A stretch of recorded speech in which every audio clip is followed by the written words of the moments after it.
My name's Sasha Pete, and I'm joined here by South Melbourne legend and Socceroo, Boutsianis. Welcome, Con. Thank you, Sash. It's a pleasure to be here, and it's amazing how we come together. So I look forward to this interview. Not a problem, sir. So you're also doing something fantastic now. You're the director of Football First, and we're going to talk about what you're doing today, helping children develop our great games. So I look forward to speaking about what it is that you're doing now. But I'd like to first go down a little bit of a trip down memory lane, because in my honest opinion, you're probably the best free kick taker that this country has ever produced. And so I need to ask the question, did you always take the free kicks in your team? Not necessarily all the time, but I suppose, yeah, it's an interesting question, because when you talk about development, which we will talk about later, I had to go back through my whole career and as a kid to understand why is it that I was doing certain things, you know, what were the good things, what were the bad things, what were the inconsistent things, just the whole exercise to see how I could benefit and make myself better and then help other people. So did I take the free kicks when I was young? Yeah, I took a lot of free kicks, but I didn't take them on both sides of my body. I took them with the left majority of the time.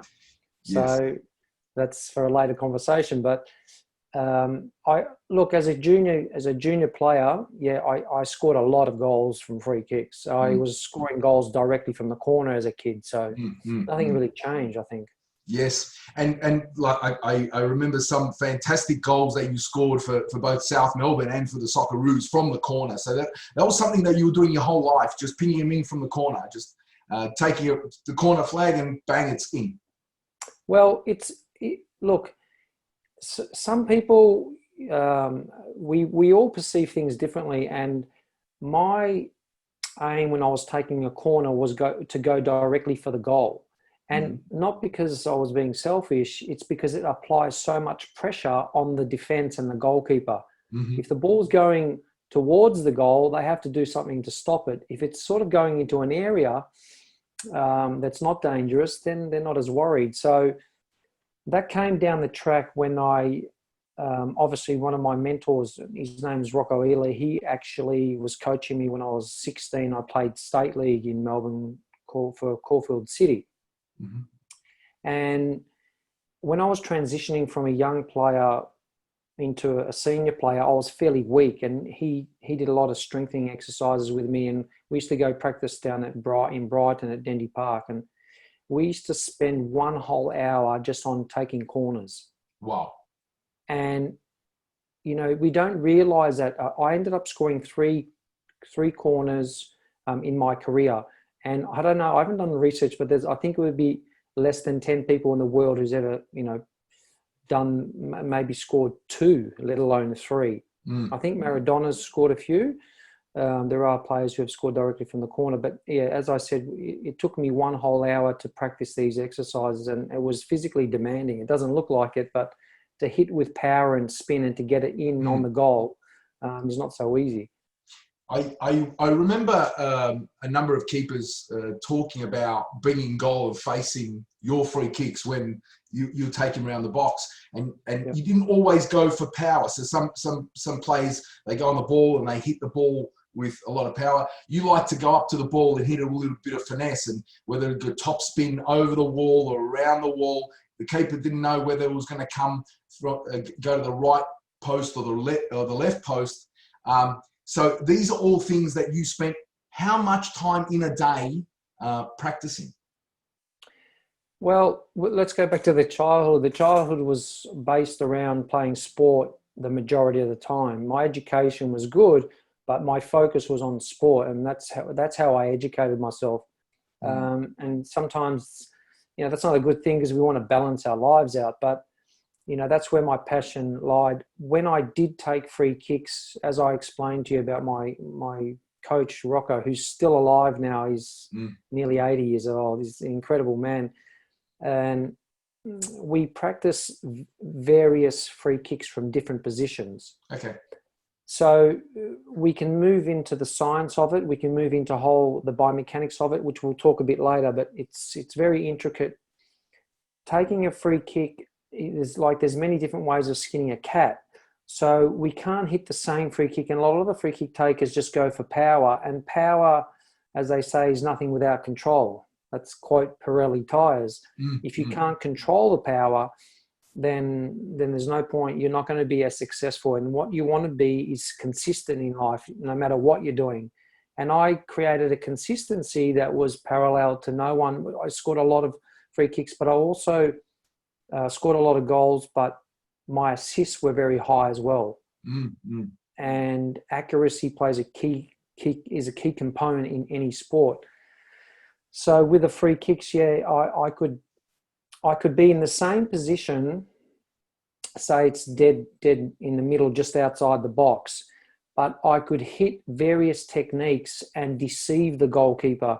And the problem that the goalkeepers had, and having talked to a lot of goalkeepers who obviously, were my enemy at the time, but, as time went by, we discussed these things. They said, we just didn't know where you were going to go. And that sort of paralyzes the goalkeeper because he's just hoping that I don't get it on target. Yeah. He's not giving you one place to put the ball, right? So protecting one side and giving you only one option, knowing that you're going to go. You could ping it in either side. So you touched on the fact that you scored a lot of goals, and in the time I thought, arguably probably had you touched on it briefly. Arguably one of the best left pegs in Australian top flight football. So I want to dive down. You scored over 100 goals in the Australia's top level. Obviously, a lot of those goals were for South Melbourne. Yes. Talk to me about your time there at South. Well, I grew up in St Kilda, so we were just not even a kilometre. I was one of the closest citizens to South Melbourne. And what happened is I had the love, obviously, to play football, and I started off there as a junior. And it was a cultural thing for us to, especially our parents who migrated from Greece, and like a lot of other immigrants from other countries, and it was a place to go. And so I just grew up, and I ended up having this dream that I wanted to play for that team. And so I finally got to that stage where I realised my dream and worked hard to achieve it. And South Melbourne became part of my life, and it was a great part of my life. But there was a lot of lessons to be learned. It wasn't easy. It was a tough team to play for. As I have said many times before, South Melbourne's shirt was a heavy shirt to wear. Okay. It sounds exciting to play for one of the best teams. It's like you want to play for Barcelona or Liverpool or Real Madrid, or whichever team you like to follow. You have to pay a price for anything you do. Yes. And a lot of people don't realise the pressure that these players are under to perform on a weekly basis. And South Melbourne was like that. You had to perform all the time. And the good thing is that we had a really good bunch of players, and we drove and we helped each other to succeed, which is very important in a team environment. And I ended up being lucky enough to win, 2 championships, national championships, a youth championship. And above all, I think you make a lot of friends, and you have a lot of really good memories, a lot of sad memories, a lot of challenging memories. Yeah. But overall, if we look back, it was a great time. Well, what I can say is you gave a lot of joy to a lot of people. I was one of those. I remember being at the 1991 grand final and being in the terrace celebrating. So thank you for winning that final. And obviously, who can forget what you did in the 97-98 grand final? Coming on as a substitute, and then that, getting past the ball that was played over the top, you running on, many yards and taking that nice little cheeky touch over the top. So absolute magic. So thank you. There's a lot. You've given a lot of joy to a lot of people who supported South Melbourne, and then still today that look back on those memories with fondness. So we appreciate your efforts, despite you said that the heavy times that you when you wore the shirt. So you were coached by many fantastic coaches. Tell us the story. I mean, you were there when first Puskas coached his first game for South Melbourne, and I've heard the story, but I want to hear the story again from your perspective as you were in the dressing room for his coaching his first game. What did he say? Well, it was one of the funniest stories, I think, in football, but we were very nervous. And, having watched Ferenc on TV, especially that specific game with Eintracht Frankfurt and Real Madrid, which was very famous when Les Murray was showing it on SBS. And they won 7-3. And there's a guy named Puskas and Di Stefano, and these guys were unbelievable. And I fell in love with these players. And obviously 10, 20, 30 years later, this guy's coaching me. And I thought, wow, left footer, incredible. They called him the Galloping Major, and he scored incredible goals. And so he's coaching us, and he's very down to earth, this Ferenc is, and God bless him. And he comes into the dressing room, and we're so excited and waiting for this. It was almost like a presidential speech, in history. So we waited, and he walked in, and he always used to comb his hair back, and he said to the boys, look, I don't want you to worry about anything. Today, there's only 3 possibilities. There's a win, there's a lose, or the draw. And that's how he used to pronounce it. We win, lose, or draw.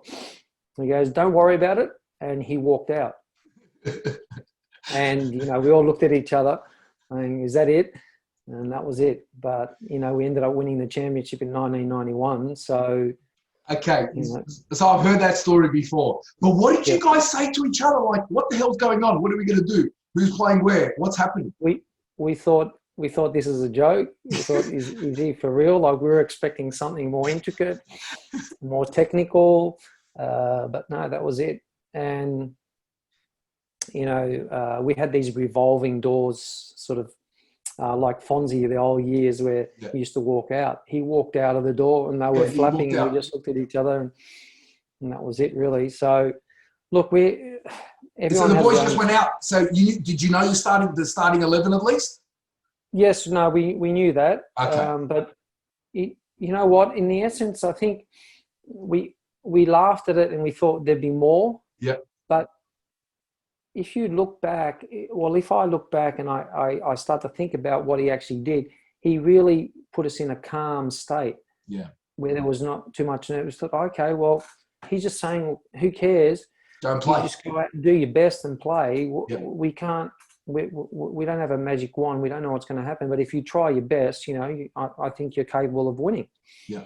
So that was the mantra. Yeah, so football at its simplicity.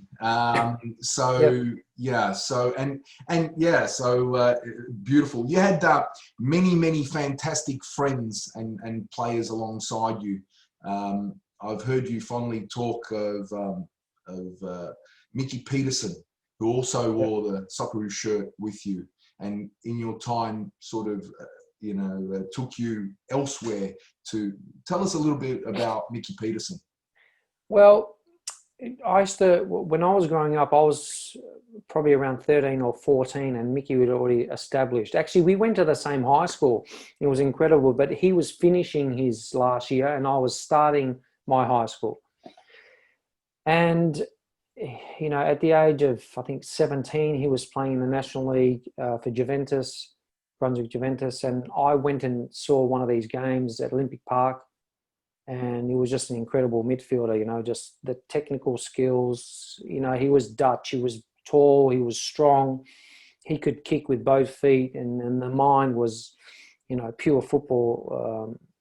he was a pure footballer in essence. Yeah. But so when Mickey had gone to Ajax and he was under Johan Cruyff, and it's a shame because a lot of people don't actually understand what he actually achieved. Johan Cruyff has shaped the world of football today, and he was playing for that man, and he was telling me the stories of how difficult it was when he did go to Holland, and he would tell you the same thing. They played that tiki-taka game where they keep it off, and Johan Cruyff would play. And the first session that he had there, he is in the middle, but he was always in the middle. They couldn't get out, and he actually went home that night. He told me, it was an interesting story. He was crying that night. A lot of people don't understand how difficult it is to make it in Europe, or to make it anywhere at a high level. But he said, look, I'll keep on going. I know I'm a good footballer. I'll try my best. And he ended up playing there, and he played with the likes of Van Basten, and Dennis Bergkamp was a younger player back then, and Brian Roy, and Vinter. There's incredible amount of players there. Yeah, a true playmaker in the Australian side. I remember how easily he used to control the whole play and give those balls to you to score. And you also played with arguably captain Socceroo for many years, Paul Wade. So what was he like in the dressing room? Well, Paul was the ultimate workhorse. He was incredible. There was nothing of him, but he was physically strong. They would say Paul wasn't, technically the best player, but he had enough to get through a game, and he did what he had to do. But yeah, he had high energy. He never stopped. He was always encouraging. He was always talking. And went on to play a lot of games for Australia, and he was a good leader. Fantastic. So obviously the shift after Puskas, the club brought in Perth, and then later another Aussie Socceroo coach, Frank Arok. What was your time like with Arok at the helm? Yeah, well, Frank was the ultimate motivator for me. He just knew how to get inside your head. So, if you weren't feeling 100%, he would say 2 things or 3 things, and then you would feel like Superman, and off you went. So for me, he was the ultimate motivator. A lot of people would say have learned different things from different coaches, and I think we all learn different things. We're not all perfect, but for me, he was great in that sense. Okay, so obviously you're a South Melbourne legend, but I actually think you played your best football at Perth Glory. Just shy of 50 games, 49 games, you scored 24 goals, and I would watch with envy in your couple of years there. What was your time like there at Perth? Well, it was an incredible time for me at Perth, because I think a lot of things came together for me in the sense of my training, and I started to realise exactly what I needed to do on a daily basis, aside from my team training. And I met some great trainers there, and I'd be up at 6 o'clock in the morning training for 2 hours, and then I'd do my team training from 4 to 6 as well. And that was, it's a lot of people don't realise that, the A-League is done well, but a lot of the people are saying that it's much more professional. Yes, but if you haven't lived both ends, maybe not. Yeah. I was averaging 20 to 25 hours of training a week back then. Wow. And during the league here, as I know, and I've asked many players, they're averaging around 5 sessions. I was averaging around 10 to 12 sessions a week. And that was 20 years ago. Yeah. So it all depends about how you want to improve and where you want to go with it. But during that Perth time, it was incredible for me, because I started to build my fitness, my football awareness, and my skill level was at a very, very good level. But the fitness level and how to be able to travel and keep my fitness at a very high level was the most important. And then all of a sudden, scoring 25 goals from 49 appearances from midfield is not easy when you're playing in searing heat in Perth. But my performances were just as good at home as they were away. And then, I made the national team and then I got signed by Bolton Wanderers in that same year. So, Yes. you know, that's the reason why I became, you know, I think I ranked the top 2 players that year in Australia, is because of the extra work that I was putting in. But unfortunately, we still today, we don't really know exactly what we should be doing and how we develop that player on a daily basis and what they should be able to do. So, yeah. So in saying that, we're going to double click. We're going to double click on that because I want to speak about your time under Frank Farina, who some people may not know is the first Indigenous Australian coach, right? So up to that point, is the first time an Aussie took the helm, and you got called up in that camp in 2001. Some would say against a lot of weak opposition, you pummeled teams, right? So, you know, you scored famously in the 11th of April 2001, Coffs Harbour, 3 goals alongside when Archie scored his 13.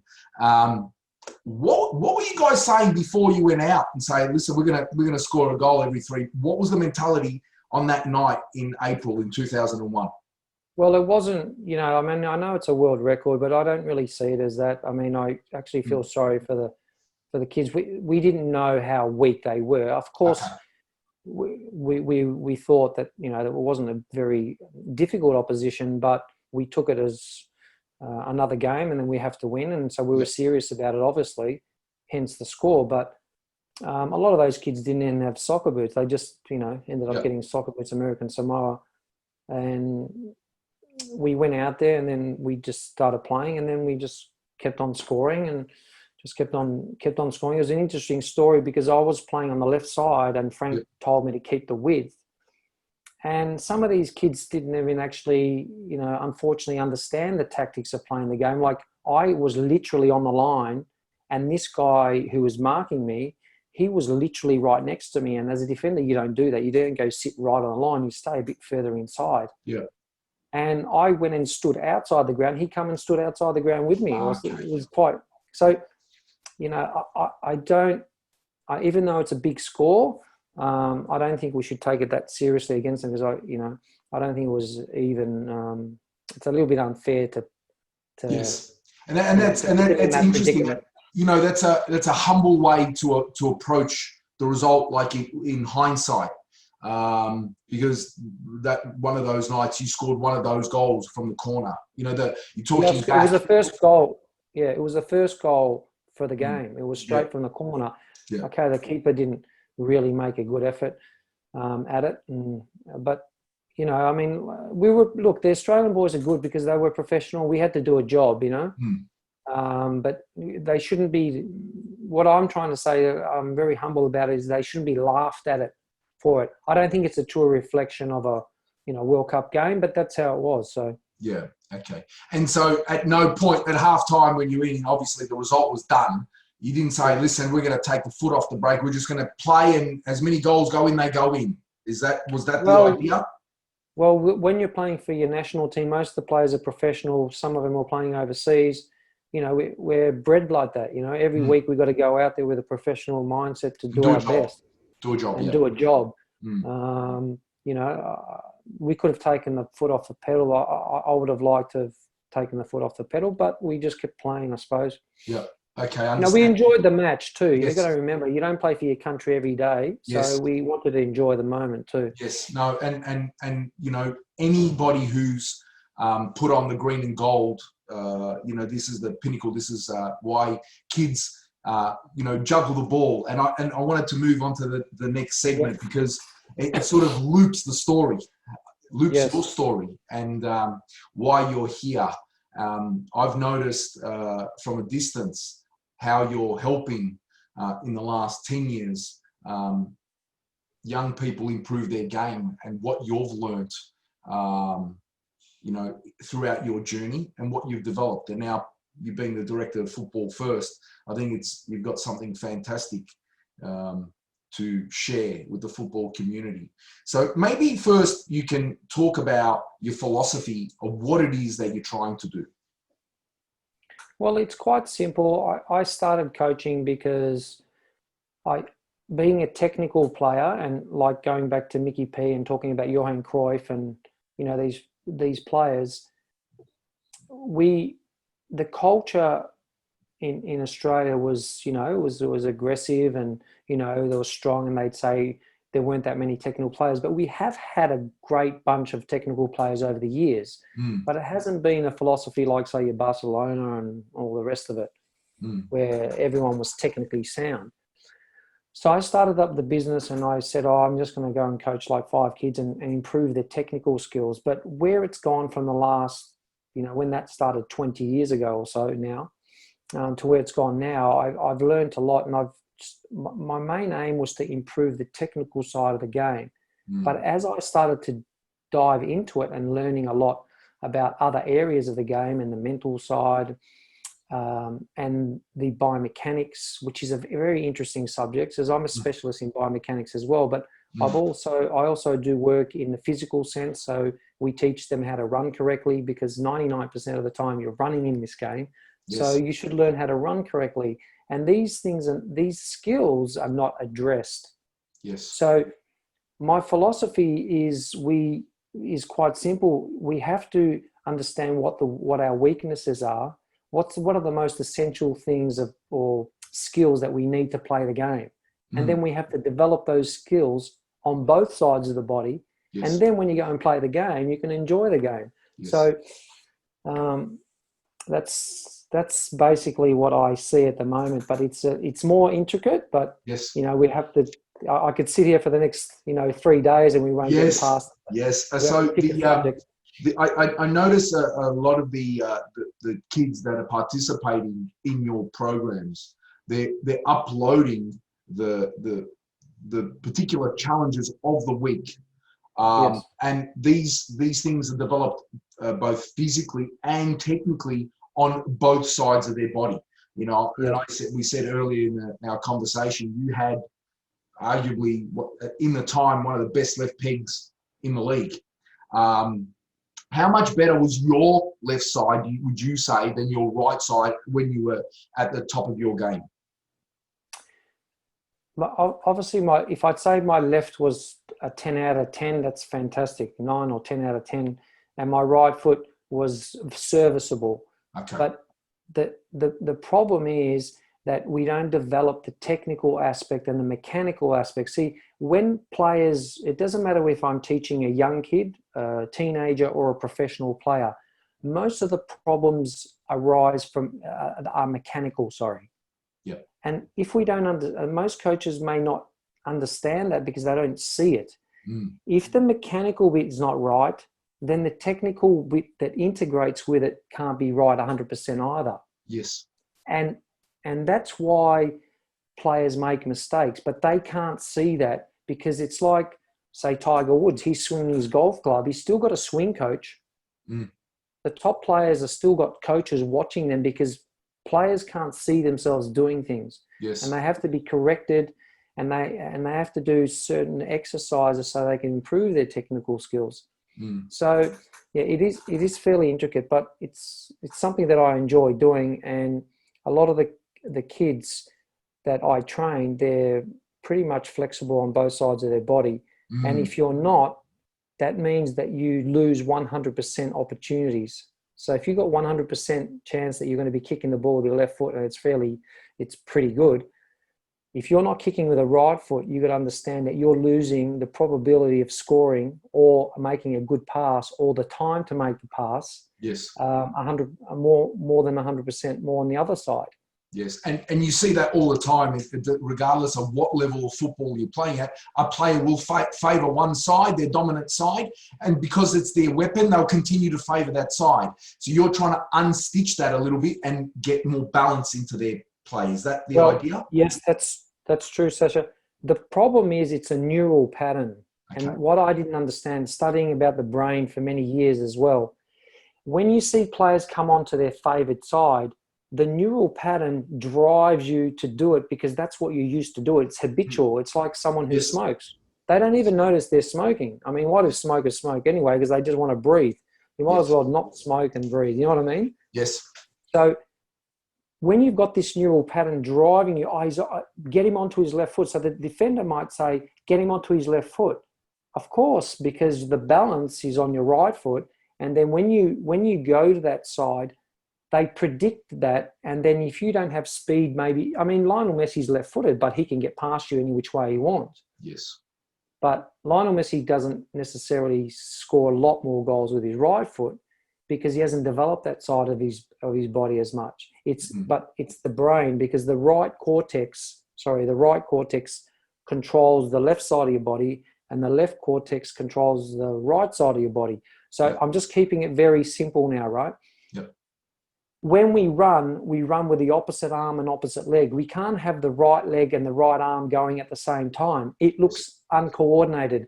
So when we move into coordination, if a player is not coordinated, then of course the skill level and the technical level, there's going to be more errors.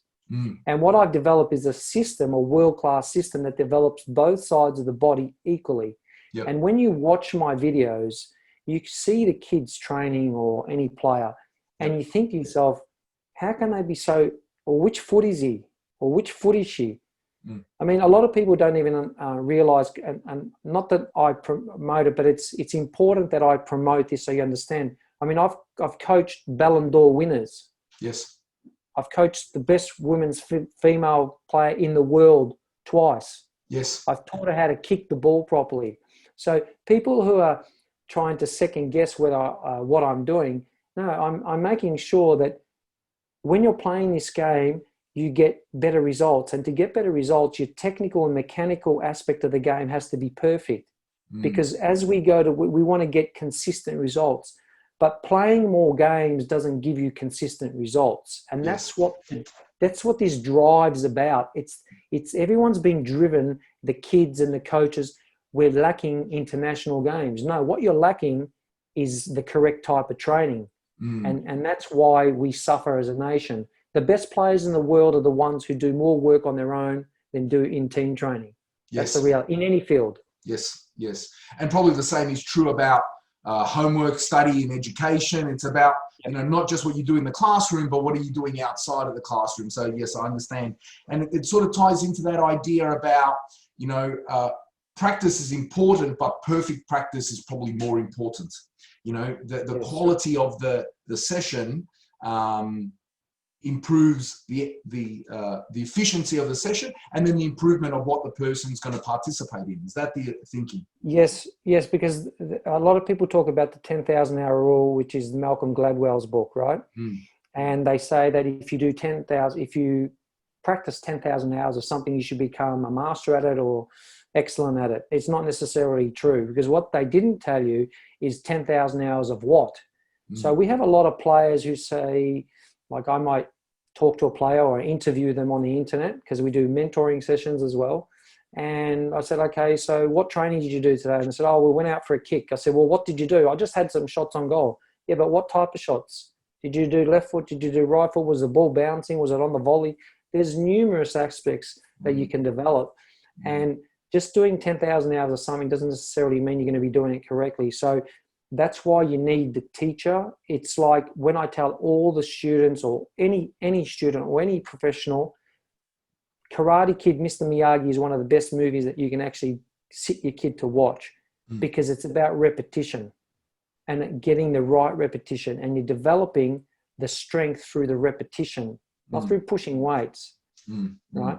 And if we can get people to understand that, I think that a lot of the players will start to enjoy the game more, because when they go and play, don't worry about it. Most people know where their weaknesses are. They just they want to hide them. Yes. And in team sport, it's easily hidden. But in individual sport, it's merciless. If you're playing golf or if you're playing tennis and you've got a weak shot, they're onto you in 2 seconds. Yes. It's common in tennis many years ago. If your backhand was weak, they just used to hit the ball on the backhand side and you'd lose most of the time. Yes. Whereas in football, we don't consider kicking with both feet as important. We don't practice it. And what happens if you're not developing it on a regular basis, you will find challenges when you go to play the game. Because if you want to go to a high level, there's less time to get onto your favourite foot. You may have 1 split second to take that shot or to make the pass or to control that ball. And if you don't do that, they're onto you and you lose possession or you miss that opportunity. So yes. And also you've developed a metric to provide feedback for players. So there's an assessment criteria, like a report card, like you go to school. And tell me about what that is. Okay, well, that, like I said to you, I've been doing it for 20 years. When I started coaching the park, I had 5 kids training, and I didn't know I was going to get to this stage. But I know that if we're going to have something substantial, and this system is a world-class system, it's a grading system that measures different areas of the player, right? So the biomechanics of the player, the technical aspect, and the physical aspect of the player, okay? And then what I do is I actually test them for certain exercises, and then I give you a written report. Like a professional report's a 27-page report detailing exactly where your weaknesses lie, the measurement of those weaknesses. No one has, that I've seen anyway, and no one really can measure technique. We just say, okay, Sasha, you got a boy, or John's got a boy or a girl, and she's really good. And I say, okay, all right. What's good? Well, what's good? That's great. Now, let's test and see how good, because everyone's perception, and if parents are listening or even coaches are listening, we all have our own perception. And don't get me wrong, sometimes I've been very wrong myself. Yes. But being an expert in this area is very hard, because I can pinpoint it. It's like me pulling a car apart, screw by screw, bit by bit. I can see the player and the mechanics of the player very clearly, and you can't see what I'm seeing because I look at it into a different spectrum, right? You have to understand these areas are very important, because the kids or the players make those errors and they don't know how to fix them. Yes. So the grading system identifies what the weaknesses are, what the strengths are. You then get the actual mark. It may be an A, it may be a B, C, D. Most kids that I trained get E's and F's. And one particular kid that I had I've been training, was one of my best students now. He, in his grading, got, I think it was an E. It was a complete fail. Yep. In 1 year of training with him, now you got to remember this, E is a very low mark, right? Yep. In 1 year of training, he got an A+. Wow. Now, if we don't have something tangible in our hands to understand where we're at, all we're doing is talking. Yes. Oh, he's good, she's good. But at the end of the day, you can't talk about it. When you go to school, you know what the report is. You know what you're doing right, what you're doing well, what you need to work on. And if children are having difficulties in some subjects, which is okay, everyone has difficulties, they get a tutor. Yes. Now, that's why they come to me. And I've had a lot of players come from various clubs, A-League clubs, clubs all around the world. Like I said to you, I've coached world-class players. I've coached beginners. It's all the same. We're all learning the essentials of what we need to learn, the essential skills to be able to play this game at an enjoyable level, and an efficient level, or a high level, whatever you want. Whatever level you want to get to, yes, you have to put the work in, but you have to put the correct work in. And if you don't put the correct work in, these players at the highest level are finely tuned. It's like a Formula One car. It's very finely tuned. Everything from the tires to the steering wheel to everything, the technology of it, that's how you have to treat the player. And the player has to understand that if these areas are not functioning and then intertwined together, from everything from your eating habits to your traveling to your, to whether you're drinking enough water, there's a million and one things you have to learn. But I think that the grading system has worked very well, because people want to see something.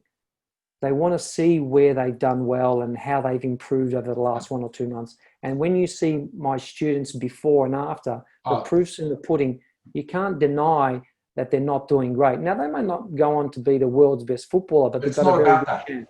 It's not about that, right? So it's about getting him to enjoy the game, keeping him in the game for as long as possible. And, you know, if they've got passion for the game and they put something out, it's not about just creating the elite player. Okay. So very few people to go on to play at elite level, but how can we get our kids in sport and enjoying the love for the game and staying in as long as possible and not hanging out on the street corner, right? That's why I'm involved in coaching football. I wanted to double click on something. Yep.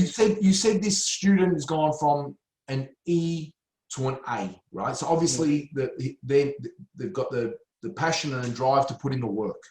Yes. And now they can see the difference.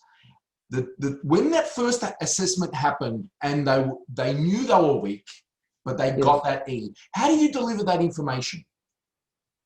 Well, you know, that's not easy to deliver, but we do talk to the parents, and I make sure that I talk to the students, say, look, before we do this testing, all I want you to understand is that we're just testing for things.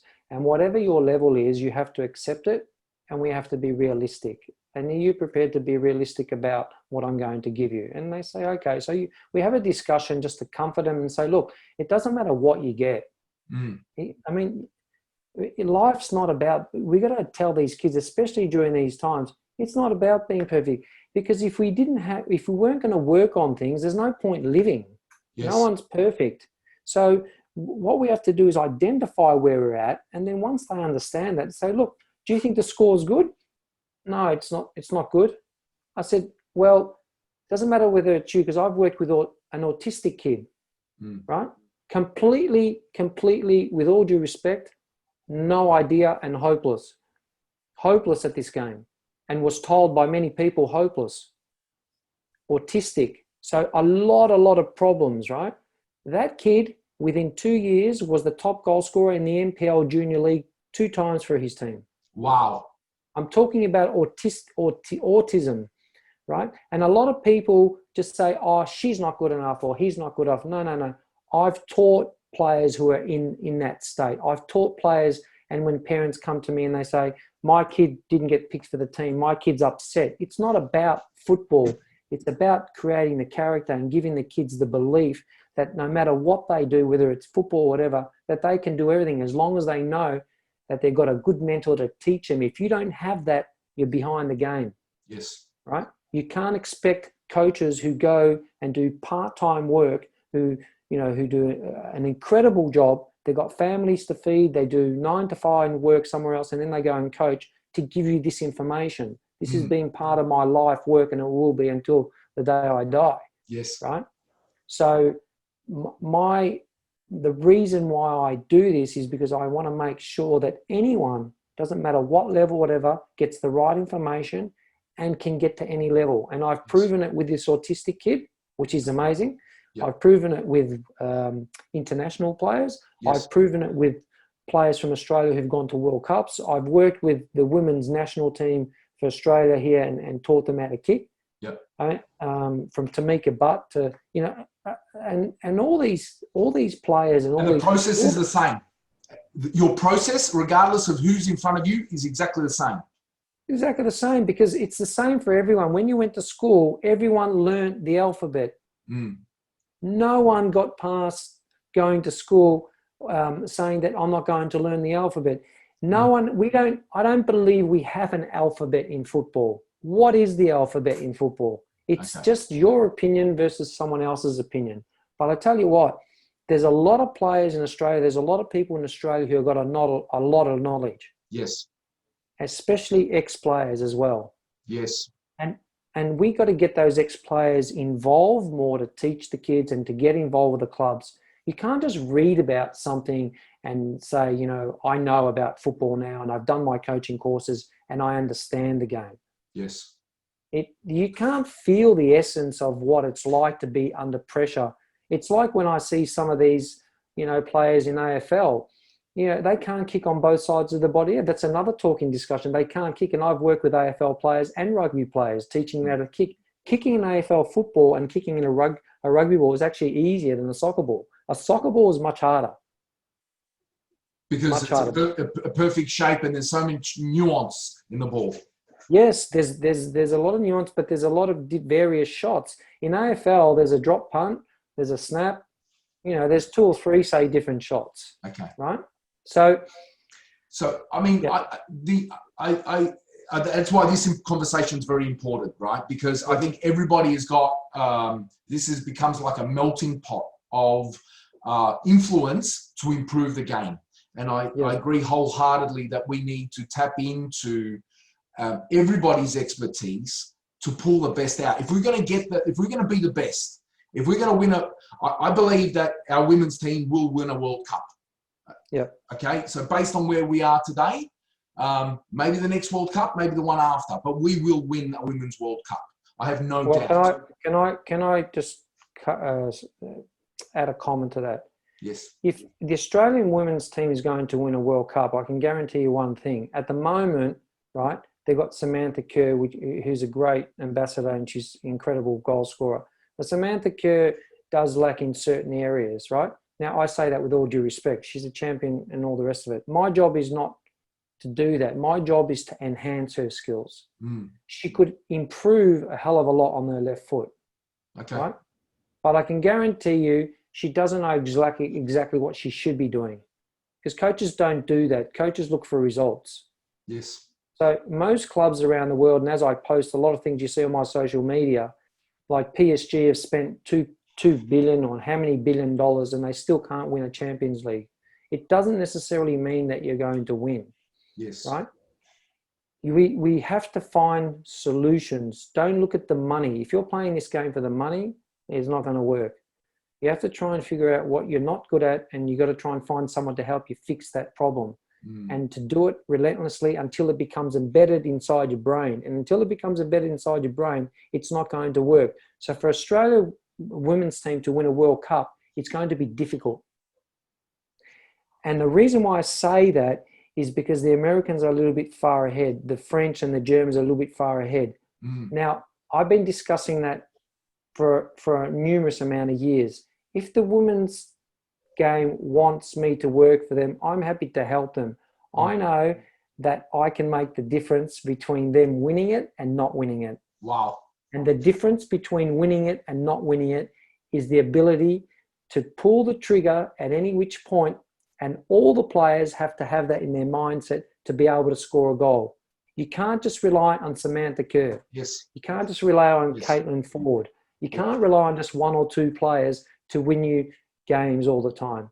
Yes. Right? Top teams have a diverse amount of players who all can score goals. Yes. As we see in basketball, every single player practices shooting. And in our game, it's one of the least practiced skills in the world. And I've discussed this. This is like my mantra. Yes. If you don't shoot, you can't score. Correct. Right? But that's my quote. And if the women's national team are listening to, or whoever's listening to, my job is to make sure that they win the World Cup, not get there and say, we did fantastic or we did great. Because a lot of people say they did great and did fantastic, but they lost. Yes. Right? Or we deserve to win. If you win, that means you were entitled to the win. And I hear that a lot from the coaching staff sometimes. We had more possession. We had many more opportunities than the other team, and we deserve to win. Well, sorry, with all due respect, I never heard Roger Federer say, I deserve to win. Yes. Roger Federer or Nadal doesn't say, I deserve to win. You see it on the scoreboard and statistics. Aces, forehand winners, backhand winners. And in our game, we have to realize one thing. You could be doing nothing for 70 or 80 minutes of the game, and you get 2 moments and score 2 goals and you win the match. And that's where the money is. Yes. That's where the result is. The result is in stopping the goals and scoring the goals. And unless we start developing those players to understand exactly what to do at any particular time, then it's not going to work. It's hope. And I don't want the players to have hope. Players come to me because I embed the certainty that they will score when they go and play the game. And most of the players that I watch around the world are uncertain. I can just see them when they approach the ball. They go, this girl or this guy's not going to score. There's too much doubt. There's doubt, yeah. So Powerful stuff, Con Boutsianis. It's been an absolute pleasure speaking to you, sir.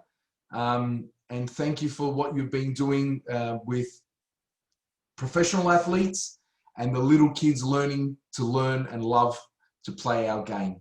I think you've been a great advocate for our game. We've seen. I certainly enjoyed watching you score as a player, and now as a coach, helping many other people improve the nuances of, in particular, shooting. And so thank you very much for joining us today.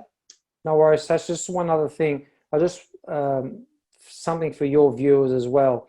I have been, during this COVID period, especially in Melbourne, and, you know, all our love and support are going out to these kids, and I feel sorry for them because they're you know, childhood's been taken away and they're staying home, and it can be very difficult. And for the parents, I have been putting a lot of free sessions online, right?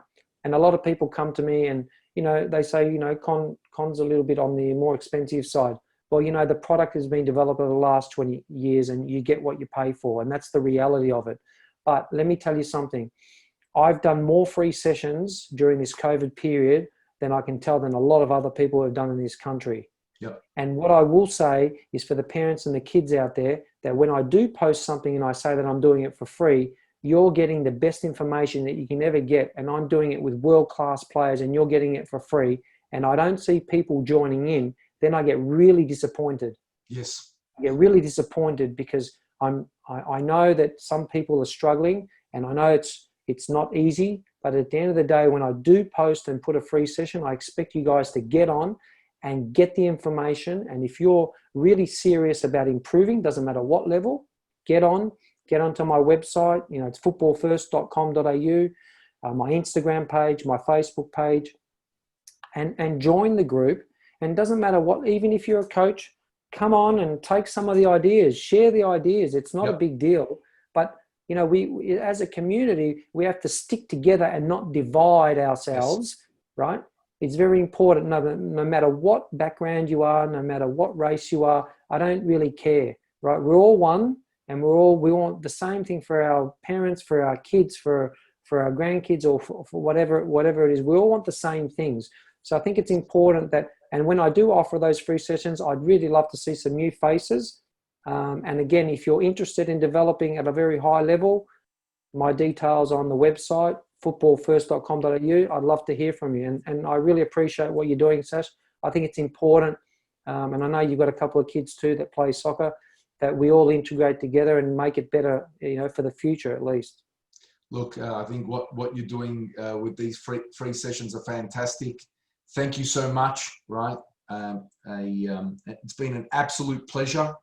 And we'll get out there, and hopefully you see many more new faces joining your free sessions to get a taste of what I believe is greatness. So thank you so much, sir. It's been an absolute pleasure. Have a good rest of your day. Until next time. See ya.